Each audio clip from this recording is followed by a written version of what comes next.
celestiais, Senhora das dores, ouvi nossos rogos, Mãe dos pecadores.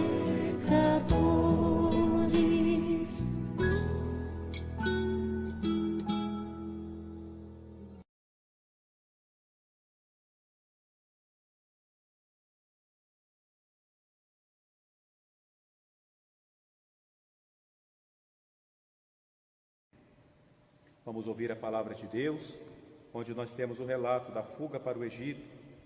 Evangelho segundo São Mateus, capítulo 2,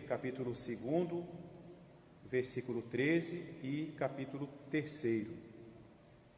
Depois da partida dos magos, o anjo do Senhor apareceu em sonhos a José e disse-lhe: Levanta-te, toma o menino e sua mãe e foge para o Egito.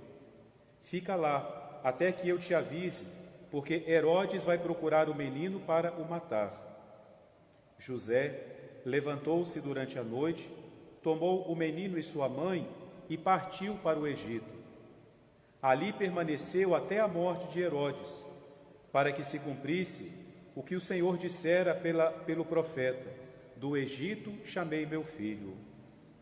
Vendo então Herodes que tinha sido enganado pelos magos, ficou muito irritado e mandou massacrar em Belém e nos seus arredores todos os meninos de 2 anos para baixo, conforme o tempo exato que havia indagado dos magos.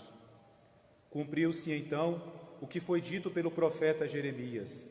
Em Ramá se ouviu uma voz, choro e grandes lamentos. É Raquel a chorar seus filhos, e não quer consolação, porque já não existem. Com a morte de Herodes, o anjo do Senhor apareceu em sonhos a José no Egito e disse: Levanta-te, toma o menino e sua mãe e retorna à terra de Israel, porque morreram os que atentavam contra a vida do menino. José levantou-se, tomou o menino e sua mãe e foi para a terra de Israel. Ao ouvir, porém, que Arquelau reinava na Judéia, em lugar de seu pai Herodes, não ousou ir para lá. Avisado divinamente em sonhos, retirou-se para a província da Galiléia e veio habitar na cidade de Nazaré, para que se cumprisse o que foi dito pelos profetas: será chamado Nazareno. Então essa é a passagem do Evangelho que nos relata a fuga para o Egito. Eu me equivoquei aqui ao dar a referência. Nós estamos no capítulo 2, do versículo 13 até o final, e não no capítulo 3.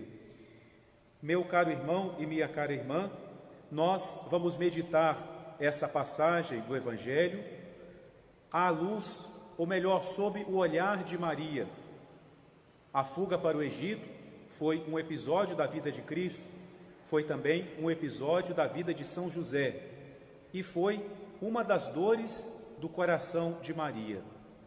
Nós contemplamos ontem a primeira dor, que foi a profecia de Simeão: uma espada de dor transpassará a tua alma.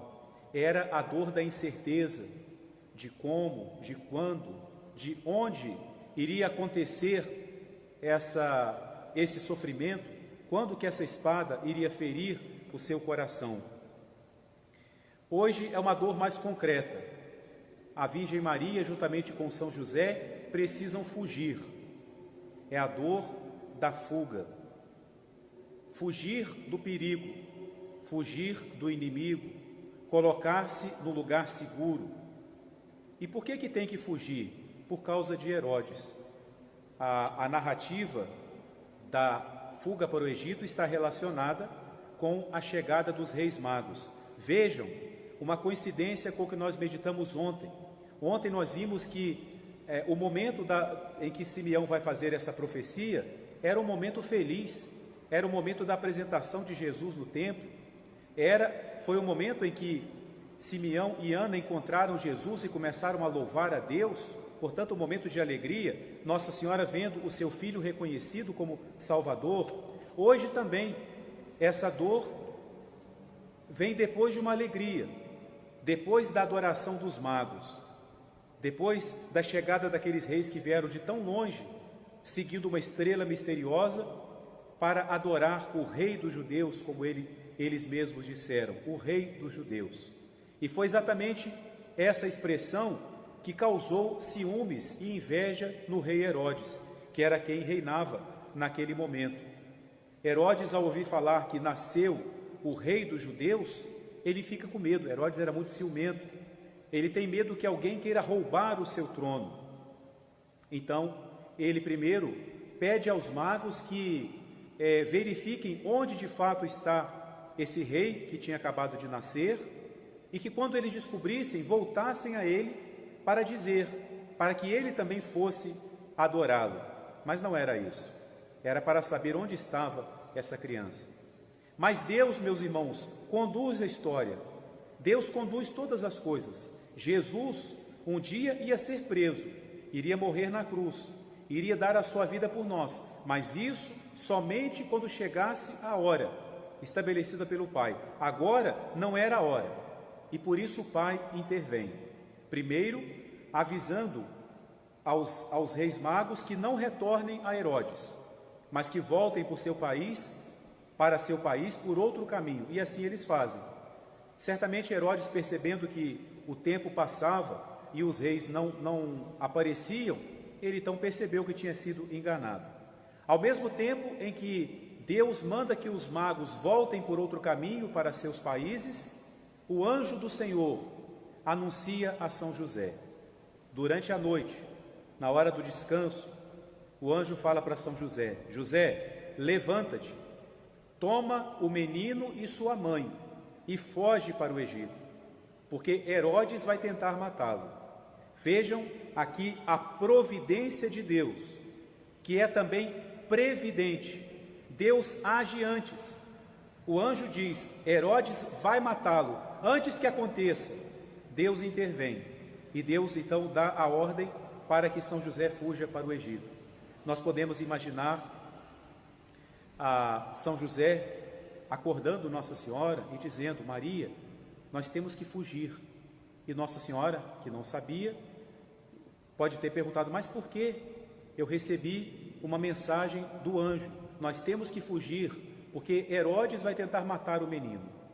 E aí a espada no coração de Maria. E nesse momento, meu querido irmão e minha querida irmã, Nossa Senhora sofre uma dor do medo, mas ao mesmo tempo volta aquela primeira espada, volta aquela primeira lembrança. Uma espada vai transpassar a tua alma. Cada momento em que Nossa Senhora sofre ou está perto do sofrimento, volta a profecia de Simeão: uma espada vai transpassar a tua alma. Era uma espada contínua, era uma dor contínua. E eles se colocam em viagem. E São José diz para Nossa Senhora: nós vamos fugir para o Egito. Para o Egito, sim, para outro país, para onde se fala outra língua, outra nação, com pessoas desconhecidas, onde São José vai ter que usar as suas habilidades para recomeçar a sua vida, onde ele vai ter que de alguma forma encontrar o sustento para a sua família, fugir para o Egito. Eu disse que Deus intervém na sua providência, mas, meu querido irmão e minha querida irmã, nós precisamos aprender muito com Deus. Isso não é novidade, né? Mas nós precisamos observar como Deus age para a gente aprender, não só para nós aprendermos a agir, mas principalmente para nós entendermos como Deus age na nossa vida. Recordemos novamente esse fato: Herodes quer matar o menino Jesus. Então é preciso protegê-lo, é preciso fazer de tudo para que o menino não seja morto. Se eu fosse Deus, se você fosse Deus, ou estivesse no lugar de Deus, qual seria a sua solução? Imagine você sendo Deus, com todo o poder, qual seria a solução que nós procuraríamos para livrar o menino da morte? Bem, Deus é o Senhor da vida. Herodes estava abusando do próprio Filho de Deus. Portanto, como Deus fez muitas vezes no Antigo Testamento, Herodes poderia ser ferido de morte. Deus poderia ter enviado para Herodes uma praga ou muitas pragas, como fez no Egito, para proteger o seu povo, para libertar o seu povo? Não, Deus não fez isso. Deus poderia, em vez de enviar um anjo para falar com São José, poderia ter enviado uma legião de anjos que tomariam o menino Jesus, a Sagrada Família, e os levariam para qualquer outro lugar, os protegeriam. Deus poderia, assim como o povo, ao atravessar o deserto, saindo do Egito, olha a presença do Egito nessa história, saindo do Egito, Deus se fez uma coluna, uma muralha entre o povo e os soldados do faraó.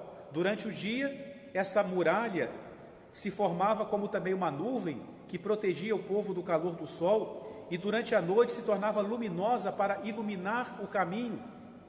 Deus poderia ter feito isso para o seu filho. Poderia ter feito, meu caro irmão e minha cara irmã, poderia ter feito muitos milagres, ou poderia ter feito um grande e estupendo milagre. E na primeira leitura dessa passagem, nós somos tentados a dizer: Deus não fez nenhum milagre. Como é possível que Deus não tomou uma atitude assim maior, uma atitude mais, digamos assim, de Deus para proteger o seu filho? Mas aí é que nós nos enganamos. Deus realizou um grande milagre na fuga para o Egito. Qual foi o milagre de Deus nesse momento? O milagre de Deus se chamou José. São José foi o grande milagre de Deus para defender Jesus.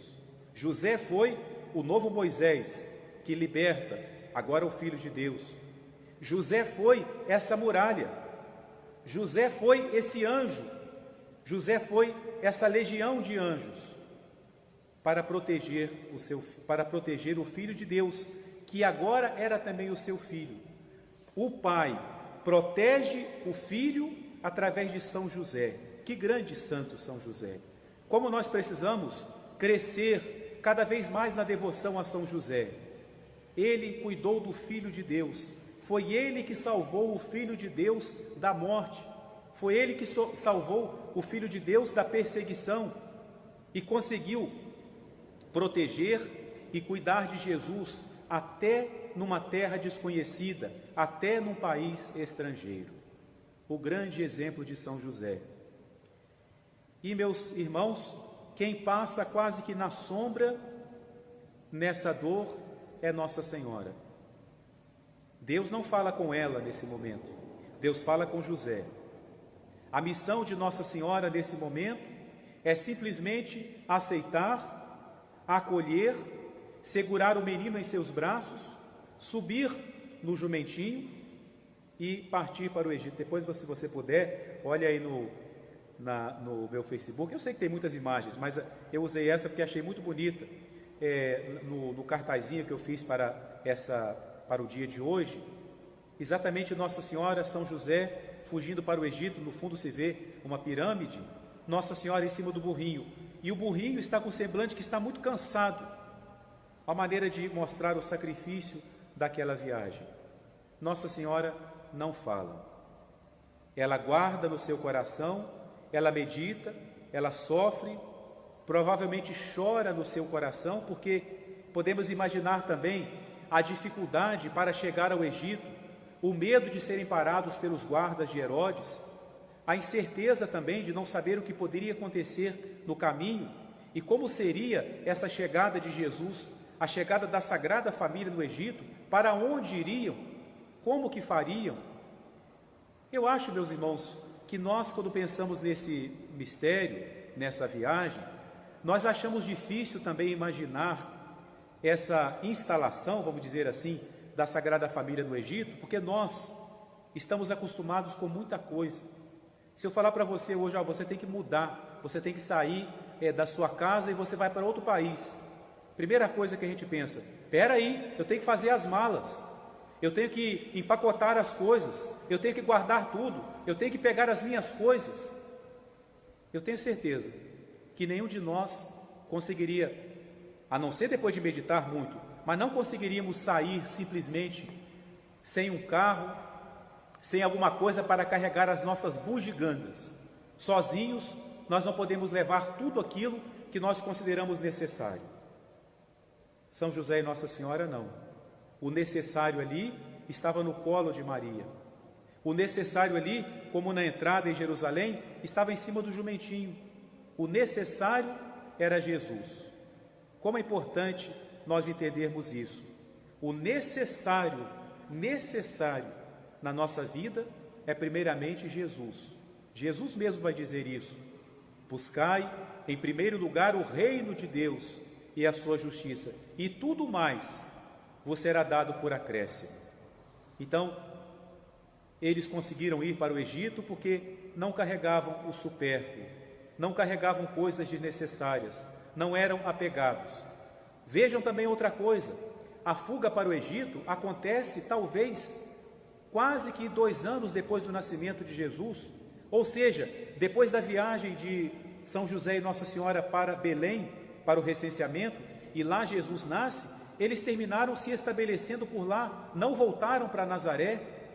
O Evangelho nos dá a entender isso, que eles dali mesmo foram para o Egito, porque estavam acostumados ao essencial somente, não estavam presos a nenhum lugar, sabiam se adaptar aonde Deus os quisesse, e vão então para o Egito. Jesus quis ir, Deus quis que seu filho fosse ao Egito, conduzido por um José, para refazer um pouco a história da salvação. Você aqui da paróquia, tenho certeza que já me ouviu falar muitas vezes, já deve estar até cansado de ouvir isso, eu fazer essa reflexão, que lá no Antigo Testamento, Deus muitas vezes, quando falava para o povo, Deus sempre dizia assim: eu sou Deus que te tirou do Egito, porque foi a grande libertação, o grande sinal de Deus, a grande obra de Deus, retirar o povo da escravidão do Egito. Eu sou Deus que te tirou do Egito. O povo foi para o Egito para buscar alimento, ou melhor, ainda não era o povo, eram os 11 filhos de Jacó, porque José já estava lá, porque foi vendido pelos irmãos, e eles vão ao Egito para buscar o alimento, e lá José era o vice-rei, e José, que foi vendido pelos seus irmãos, agora é quem os salva, e eles se estabelecem no Egito, e de lá um dia Deus vai tirar o seu povo para trazê-lo para a terra que depois vai se chamar a terra de Israel, a terra prometida. Agora, na história de Jesus, Jesus repete esse percurso. Ele também, como ele se fez um de nós, ele se fez também participante da história do povo do qual ele vem, do povo judeu, e por isso Jesus quis também passar pelo Egito, para que ele fosse o Salvador de todos, o Salvador também de todo o Antigo Testamento. De certa forma, Jesus também se fez cativo no Egito, Jesus também se fez prisioneiro no Egito, escravizado no Egito, porque teve que ficar lá refugiado, preso, escondido, preso nesse sentido, escondido, e ele vai sair de lá. E quem é que está no comando nesse momento? José, o novo José. O José antigo é chamado de vice-rei do Egito. O nosso José, se Nossa Senhora é a rainha do céu e da terra e Jesus é o rei, nós podemos dizer que ele é o vice-rei. Ele é o vice-rei. Eu lembrei agora e vou falar, lá na capela do seminário, tem a imagem de São José, quando estávamos ainda na construção da capela, que o Padre Marco Antônio terminou e deixou tão bonita, tão linda. A imagem de São José, lá no seminário, tem uma coroa, ele está coroado.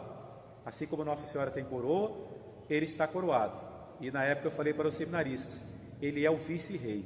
Nossa Senhora é a rainha, Cristo é o rei e Senhor de todas as coisas, mas ele é o vice-rei. Ele é aquele que depois da Virgem Maria mais pode junto de Deus. Então, São José é a figura que aparece tanto nesse mistério, que vocês podem dizer: Padre, o senhor deixou Nossa Senhora em segundo plano para destacar São José. Sim, porque certamente o que também aliviou o sofrimento de Nossa Senhora nesse momento era a presença de José. Nossa Senhora tinha feito o seu voto de consagração, tinha feito o seu voto de virgindade, mas Deus não queria que ela ficasse desamparada, não queria que ela fosse a mãe de Jesus desamparada. Jesus precisava do apoio de um pai aqui na terra. E por isso Deus preparou o coração de José para ser esse esposo, protetor da própria pureza da Virgem Maria e, ao mesmo tempo, o protetor do Filho de Deus.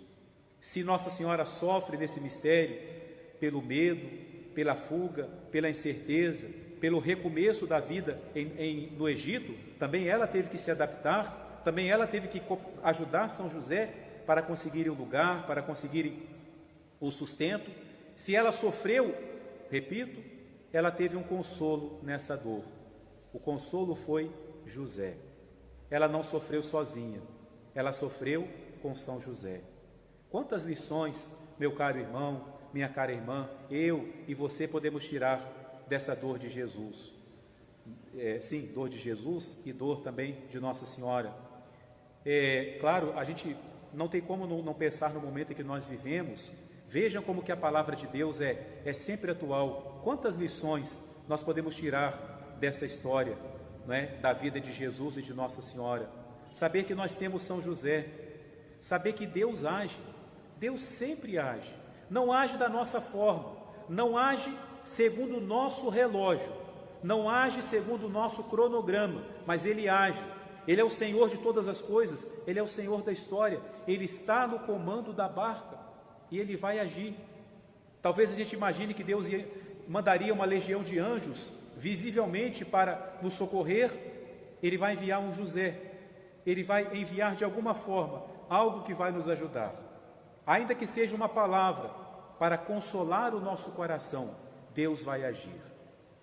E nós vemos também nesse mistério a importância da gente fazer aquilo que é necessário. Jesus, na sua paixão, não vai fugir, vai ser preso, vai se entregar e vai morrer. Mas nesse momento ele foge.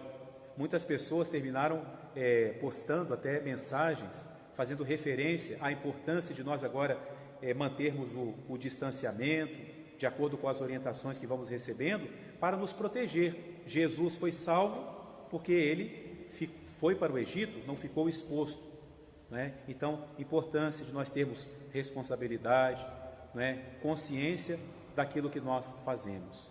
Mas, meu irmão, já prolongando um pouquinho, mais uma reflexão nessa passagem, existe aqui um fato também muito doloroso, o que Herodes fez. O mal também nunca sossega, por mais que o mal não vença totalmente, mas o mal também não desiste com facilidade. E a pessoa má, aquela pessoa de coração frio, consegue maneiras de se vingar. E Herodes faz isso. Herodes está dominado pelo mal, dominado pelo ciúme, dominado pela ira, pela soberba, não é? Ele não consegue se livrar, digamos assim, desse espírito ruim que está nele.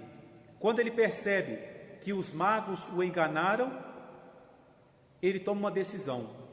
Bem, já que eu não sei qual é esse menino, mas eu sei que ele está em Belém, ou está aqui nos arredores de Belém, e pelo que os magos me disseram, já faz mais ou menos 2 anos que eles viram a estrela. Então ele fez um decreto, mandou que fossem mortas todas as crianças, todos os meninos de 2 anos para baixo, para que assim não ficasse dúvida de que o menino teria morrido.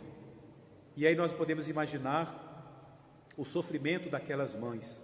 Em cada casa era um pranto, como nós vimos aqui nessa profecia, que fala de Raquel chorando seus filhos, porque Raquel está sepultada, vamos dizer assim, na região de Belém. Então, ela que foi a mãe dos filhos de Jacó, então ela chora seus filhos, mesmo ali os seus restos mortais, ela chora, é uma linguagem figurada, é claro, ela chora essas crianças que morrem, por causa da soberba de um homem, por causa do orgulho, por causa do ciúme, da inveja, da ira. Quantos sentimentos ruins! Essas crianças, meus irmãos, hoje são santos, são chamados os santos inocentes, são celebrados logo depois do Natal, no dia 28 de dezembro, a festa dos santos inocentes. Os santos que, segundo a igreja nos ensina, São santos não porque falaram, mas porque morreram. Eles confessaram a fé em Jesus com a sua própria vida. São os mártires, as primícias do reino dos céus, né? Criancinhas que morreram no lugar de Jesus. Herodes, fugir de Herodes. Quantos Herodes, meus amados irmãos, se apresentam em nossa vida? Às vezes, nós temos que encarar o mal de frente, temos que enfrentar o mal, mas às vezes, nós temos que reconhecer a nossa fraqueza e temos que fugir. De muitas coisas, nós temos que fugir. Muitas situações em nossa vida se apresentam como Herodes, que quer matar a presença de Deus em nós, quer tirar a amizade de Deus, quer tirar a paz do nosso coração, quer afastar-nos de Deus. O que eu devo fazer? Fuja. Fuja para um lugar seguro. E sabe qual que é esse lugar seguro? O colo de Nossa Senhora, a proteção de São José. Foi no colo de Nossa Senhora, conduzido por São José, que Jesus foi salvo de Herodes. Nós já sabemos então onde nos refugiar. Que a meditação dessa segunda dor de Maria nos leve a confiar em Deus, saber que Deus sempre vai agir na nossa vida, não da nossa forma, mas Ele vai agir, Ele vai suscitar alguém ou algo que vai nos salvar. Fujamos de Herodes, fujamos do mal, tiremos do nosso coração todo o sentimento de rancor, de mágoa, de ambição, de inveja, porque tudo isso é sentimento de Herodes, e procuremos ter no nosso coração o sentimento da obediência, da resignação, do oferecimento, das lágrimas, mas da paz, que são os sentimentos do coração de José, do coração de Maria e muito mais, os sentimentos do coração de Cristo, o nosso Redentor. Amém.